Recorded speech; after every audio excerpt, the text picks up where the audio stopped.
Sa mga naghahanap ng Toyota na sedan type, sa ayaw dun sa Mitsubishi Mirage na automatic na G4, ito, meron na naman tayong bagong dating na Toyota Vios. This is 2019 model automatic transmission. Siyempre, papakita ulit namin sa inyo ang interior, check din natin yung exterior. Sabay-sabay na tayo i-check since bagong dating ito, since bagong pasok ito. Samahan nyo namin i-check, i-assess yung sasakyan para at least kayo din mismo makikita nyo yung yung unit. Okay, so again, this is 2019 model automatic transmission XLE CVT XLE na Toyota Vios. So mid variant po ito. Vios, ba't maraming nagkakagusto sa Vios kumpara sa bakit? May nagtanong kasi sa akin regarding sa Mitsubishi Mirage. Sir, mahina ba ang hatak ng Mitsubishi Mirage? Tapos may mga nag-comment, may mga sumagot na totoo daw, kaya mas gusto daw nila yung Toyota Vios kasi mahina ang hatak ng Mirage. Pero para sa akin naman kasi hindi naman. Although naka 3-cylinder yung Mitsubishi Mirage, pero kapag tinakbo mo siya, nabigyan ka ng magandang buwelo, bibigyan ka rin ng magandang takbo. Pero kung ikukumpara mo din naman talaga sa Toyota Vios, iba din yung takbo talaga ng Vios. Siyempre, 1.3 4-cylinder, iba rin talaga yung ibibigay sa'yo. Kagaya nito,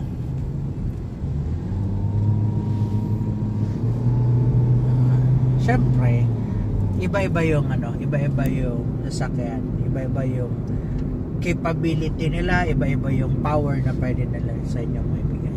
So dito sa Toyota Vios, yan siya, very smooth naman ang takbo niya. Triptonic ini. Smooth ang shifting niya. Pwede ka mag plus minus, ayan.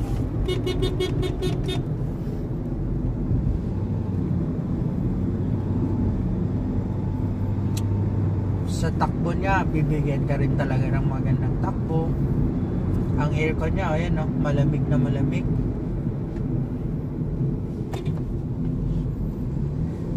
Maganda yung handling, walang vibration, walang inig. Ganon din sa pedal niya, sa brakes. Ayan maganda yung brake niya. Accelerator niya, mararamdaman mo rin talaga yung pag-accelerate ng sasakyan. Well, sa performance, wala tayong masasabing. Maganda talaga ang performance niya.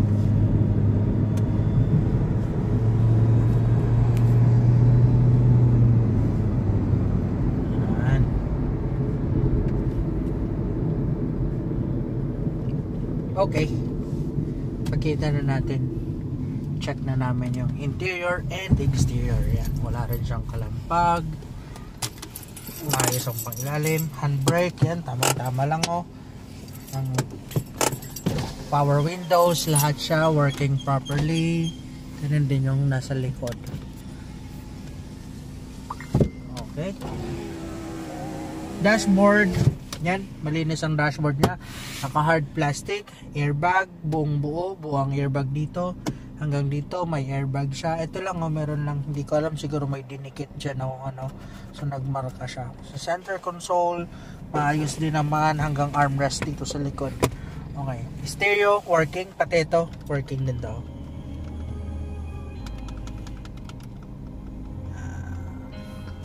Aircon vents, yan, maayos lahat. Central lock, syempre naka central lock din siya. Side mirror, yan, kabila. Sige, okay, then dito makikita nyo wala na siyang seat cover. Yan, wala na siyang seat cover, nalis na. Mattings niya, aftermarket na itong mattings niya. Wala na rin yung original niya. Hanggang sa pinakalikod, ganun din. Ganun din dito sa pinakalikod. Medyo medyo kailangan lang to ng detail sa sa mga upuan niya, kasi syempre sa katagalan makikita mo, even nga yung bago namin ng mga sasakyan, ilang months pa lang, makikita mo na may mga marka na. So kailangan din to. Then dito ganun din. aftermarket na yung mattings niya. Okay. Sige. So, sa interior assessment natin nito, kailangan lang nito ng konting detailing, konting touch-up sa loob. Medyo may alikabok, medyo may mga kailangan linisin. So far, yun lang naman sa interior. And dito naman sa exterior niya, wala din naman siyang malalaking dents. Pero, nakikita mo ito, meron siyang mga scratches na although hindi naman siya visible, pero kapag tinutukan mo, makikita mo siya. And may mga scratches siya dito sa baba. Pero, yun nga, yung swirl marks na yan, madali na lang natin yan gawin.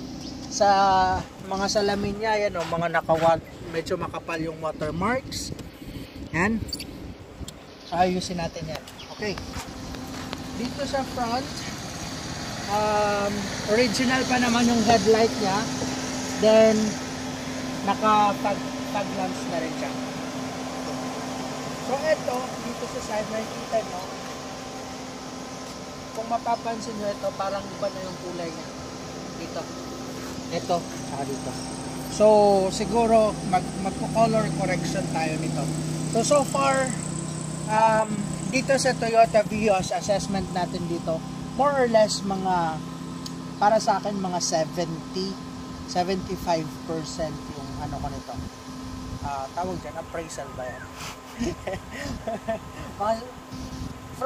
Kung i-rate mo yung sasakyan, siguro mga 7. Rate condition. Rate condition ng sasakyan. Ayan. Mga 7.5. Pero kaya natin yan gawin ng mga 8 to 8.5. Siyempre, magko-konting touch-up tayo dito. Konting retouch. Diba? Pag medyo pumapangit na, kailangan din i-retouch. So, yan din yung gagawin natin dito. Pero, very, very simple na lang yan. Sa body kasi madali yan gawin. Nasa ano natin yan eh. Expertise natin yan sa pagpapaganda ng sasakyan. Then sa engine facility natin,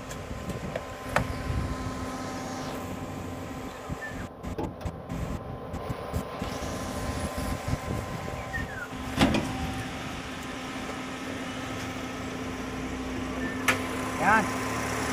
Yan, malinis na ang engine niya. Medyo nasisimulan na siya malinis, pero sa body hindi pa gaano.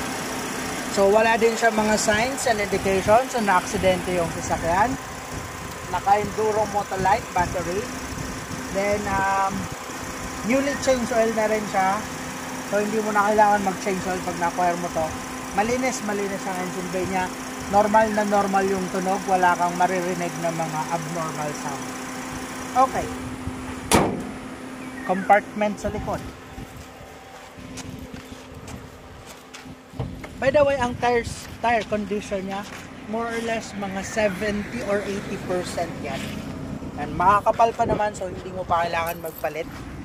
So siguro mga, sabi nga ng kausap namin kahapon sa Mitsubishi Mirage, ang kapal pa nyo ng tire, siguro kung mga 3 years pa to or 2 years pa tong tires na to. Sabi ko, pwede sir, basta wag mo masyado gamit. Diba? Yan, so ito yung condition niya dito sa likod, makikita nyo rin siya, nakalatag po yan. Andyan yung spare tire niya, andito yung tools. Yung spare tire niya medyo manipis na rin. Pero kaya pa yan 3 years. Depende. Huwag lang gagamitin. Huwag lang gagamitin. Yan. So ito, hindi pa talaga ito na-detail. So at least nakikita nyo before and after yung sasakyan. So, syempre, kapag sa amin ito na-purchase, kami nang bahala niyan. Okay? Tara.